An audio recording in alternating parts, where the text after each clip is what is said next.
Hello and welcome back. This is video number 4, and we're going to talk about the ring, which is the strategy.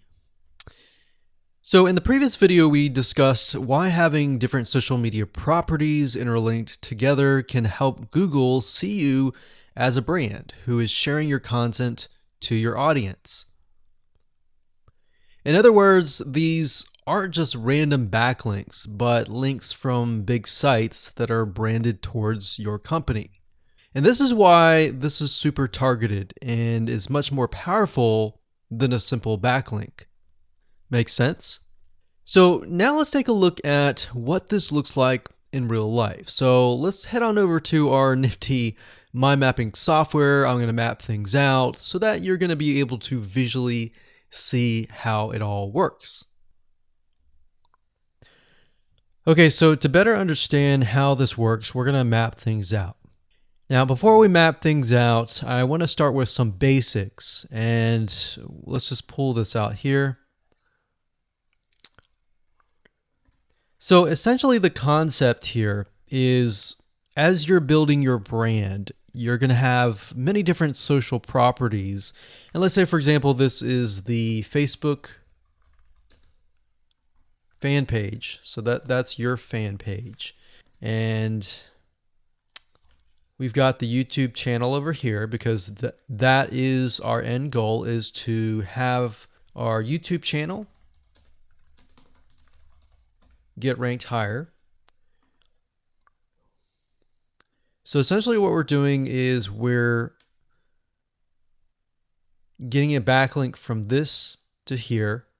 And this could be Facebook, it could be Twitter, it could be Instagram, it could be any other social media platform. But it has to be branded towards you. It can't just be somebody else's fan page unless it is actually related. But if it's related and if it's branded as yours and it's linking to your YouTube channel, that essentially is a vote of confidence, but also it shows YouTube that you're interlinking. So that's basically the concept here. Now, if we dig a little deeper, basically what we want to set up is every time we upload a YouTube video and it gets posted, maybe it gets posted publicly, what ends up happening is we push that YouTube video and get it embedded onto the Facebook fan page, the Twitter page, the WordPress page, and all of that.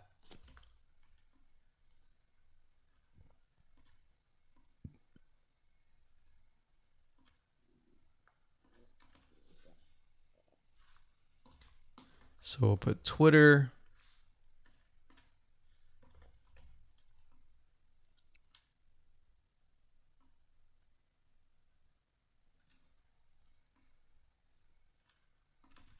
And we'll do WordPress. So as you can imagine, you've got the centerpiece here. You've got different social media platforms that are posted. Now, there isn't necessarily a set rule where you have to post it to X amount of social media properties. It can be 5, it can be 10, it could be 20, it could be different social media platforms. But in order to execute this and get it correctly, you will need to make sure that the platform that we use to automate this process actually supports that specific social media platform. So essentially this is what works, and this is basically what it is. So obviously, in order to get this to work, you'll need to have a YouTube channel, you'll need to have the Facebook fan page, you'll need to have all these items in hand. So you'll need to have the username and password and all that. And we'll talk more about account creation later, but I just wanted to give you kind of a gist of what everything looks like and the visual map of it all. Hello and welcome back. This is video number 5. We're going to talk about how to automate the ring. Now that you understand how everything is interlinked, how everything is connected, and how you can kind of be creative and make your own ring. So after viewing the previous video, you can imagine how tedious and overwhelming it is to have to maintain the ring, much less get it set up yourself. But lucky for you, there is a way to automate it once you have set things up. It's getting things set up is the tedious process. Now, there's a software platform called IFTTT, and there's another one called Zapier.com that allows you to automate the process of moving content all around your social properties. So you could take a YouTube video and have it pushed to your WordPress site. And by pushed, I mean have it embedded on your WordPress site and then have it shared on your Facebook fan page, your Twitter page, your Instagram, and all of that. So you have essentially what we call triggers that whenever the trigger happens, then something else happens. So what IFTTT stands for is if, then, this, that. So if this happens, then what kind of deal. Now, between the two, Zapier will cost you a lot of money after a while. A lot of times they'll give you some free triggers and zaps, which is what they call it. And beyond that, it will cost money. Whereas with IFTTT, it's just as good, but it's free. So let's hop on over and show you how IFTTT works. Okay, so if you head on over to ifttt.com, that's ifttt3ts.com, you'll see this page. You can go ahead and create an account, and you'll find a lot of really cool, interesting triggers, is what we call it, in IFTTT. So what a trigger is let's say you upload a YouTube video, and then the system detects that the video has been uploaded. What do you want to happen after that happens? So if YouTube video has been uploaded, then post it to WordPress. Then after that, take the post on WordPress, maybe post it elsewhere, or post the YouTube video to Twitter, and so forth and so forth. So as you can imagine, this does get tedious, but if you map things out, if you know ahead of time what it's going to look like, then you can simply look at it and say, okay, I'm pointing YouTube to Twitter. So anytime video has been uploaded to YouTube, then it simply gets pushed or embedded into Twitter. So we need to make a IFTTT trigger for that. So to do that, it's very easy. All you have to do is go to My Applets up here, and you can do a search for applets. Now, services over here, I'm not going to click that, but this tab here allows you to essentially connect to all of the services that you're going to be using. So for example, as you can see here, I've got Tumblr to Weebly, RSS to Google Drive, a YouTube like to OneNote, YouTube like to Facebook page. And the reason why you might want to have YouTube likes is, let's say for example that you already have maybe 50 videos on your YouTube channel, but you want to find a way to get those videos embedded. So what we figured out is that YouTube likes is the way to go. So obviously you can't re-upload a video that hasn't already been uploaded and is already getting thousands of views. The way you go about it is create a YouTube like trigger so that you can simply like it, and then it gets posted to throughout your network. Now, as you can see here, you can easily get lost in the mix of everything. So that's why I said visually map everything out first, and then from that point, then you can simply go in and set things up. So like Blogger to Weebly, YouTube to Facebook, YouTube to Blogger, YouTube to Instapaper, YouTube to DIIGO, YouTube to Google Plus page via Buffer, and all that.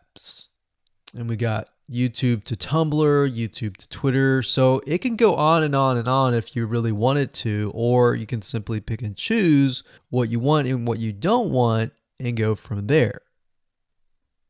Now, in order to turn them on, you can simply click here to turn them on. But for the sake of just showing you, this is what it looks like. So as you can see, the Tumblr to Weebly is activated. So when it is activated, it'll have the on button and the green light. Hello and welcome to video number 6, and we're going to talk about account creation. Okay, so obviously in order to set up the IFTTT ring, you need to have accounts for all of your branded social properties. So in other words, you need to have the username and password for Facebook, for Twitter, for all the other social media properties. Now, obviously, if you already have some, then great. You don't have to create those. But for the ones that you do not have, you want to be able to create those. Now, while that does sound very simple, there's a few things that you really need to focus on. So to make sure that you're successfully able to do this without risking your accounts being closed, and that does happen, we're going to cover a few things that you must do with all of your accounts. In fact, some of our accounts have been banned or closed by mistake because it has to be done a certain way. So you need to make sure that you have everything correct. Now, first, you need to have an email address, preferably a Gmail account or an email account that is reliable. And you need to have one email address for that. Typically, you want to have something that is branded as well, because you never know with these social media platforms if they're analyzing every step of the process. Now, most social media accounts we have found require you to have a unique telephone number. So you will need to use either yours or you'll need to get one. If you don't have one and you don't want to use your personal telephone, there are several places to get unique telephone numbers that can be used for both voice and SMS. And the reason why you want to have it for SMS as well is because some of these social media platforms will send you a text message. Now, one in particular that we use is called line2.com. That's line2.com. And of course, there are many out there, but this is just one that we have tested and it works really well. So a lot of times when you create a brand new social media property, an account, you need to have a unique telephone number. Now, the reason for needing a unique telephone number is because most social media platforms, they really want to make sure that you are legitimate, especially nowadays. They have a lot of checks and balances and things that you need to get around to make sure that your account stays open. In fact, recently Facebook has been on a major crackdown, especially with everything that's been going on in the news. They want to make sure that you are legit and that you are not fake. Another thing is you'll also need to have a short bio, a description about your business, your website URL, a picture that is yours, and a professional, or if you don't have your picture, you can use a professionally royalty-free stock photo. Now, why do you need all this information? Well, the reason why you need all this information is because when it comes to account creation, you are going to need to have every piece of these items in hand to copy and paste over. Obviously, if you outsource this process, it's going to be a lot easier. And with that case, you're definitely going to need these items. And it's just going to make your life a lot easier when you're able to copy and paste and all of that.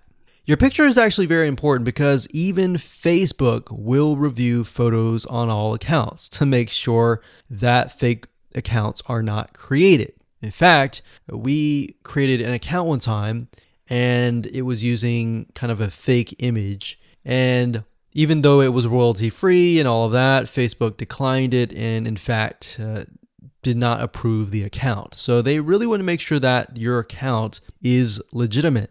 Now, it's best if you take all this information and you write it out in an Excel spreadsheet so that you have it in hand, you have the username and passwords of all the social media properties, and you can simply log in and begin to create the accounts. So those are kind of the best practices that we have found over the years in terms of creating accounts. And while some of those seem very basic, the one that really stood out that was really important was making sure that you had that unique telephone number.